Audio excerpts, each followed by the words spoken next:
પ્રભુ ઈસુ ખ્રિસ્તના પ્રેમી નામમાં તમને સલામ.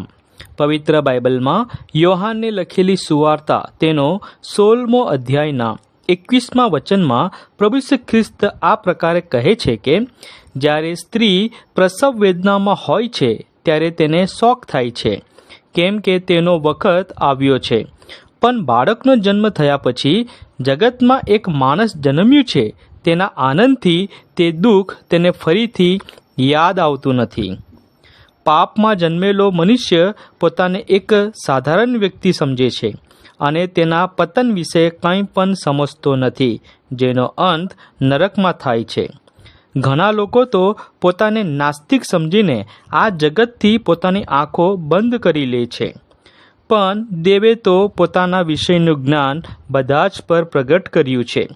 જે કોઈ પ્રભુ ઈસુ ખ્રિસ્ત પાસે પોતાના પાપોનો અંગીકાર કરે છે અને પાપ ક્ષમાની કબૂલાત કરીને તેના પર વિશ્વાસ કરે છે અને પ્રભુ ઈસુ ખ્રિસ્તને જીવનમાં તારનાર તરીકે સ્વીકાર કરે છે, તો તે વ્યક્તિ તારણ પામે છે.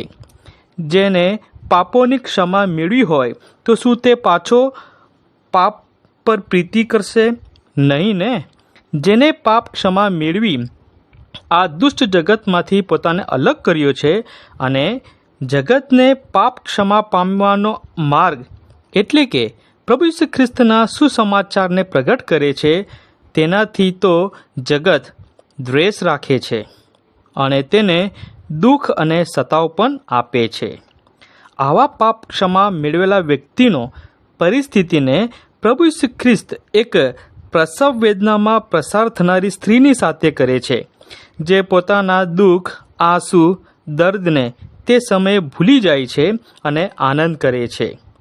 જ્યારે તે બાળકને જન્મ આપે છે એ જ પ્રમાણે પ્રભુ ઈસુ ખ્રિસ્ત પર વિશ્વાસ કરનાર વ્યક્તિમાં દુઃખ, દર્દ અને આંસુ દૂર થઈ જશે જ્યારે તેઓ પ્રભુને વાદળામાં આવતા દેખશે. આ વચનોને સમજીને તમે પણ પ્રભુ ઈસુ ખ્રિસ્ત પર વિશ્વાસ રાખો, એ જ અમારી પ્રાર્થના છે. આભાર.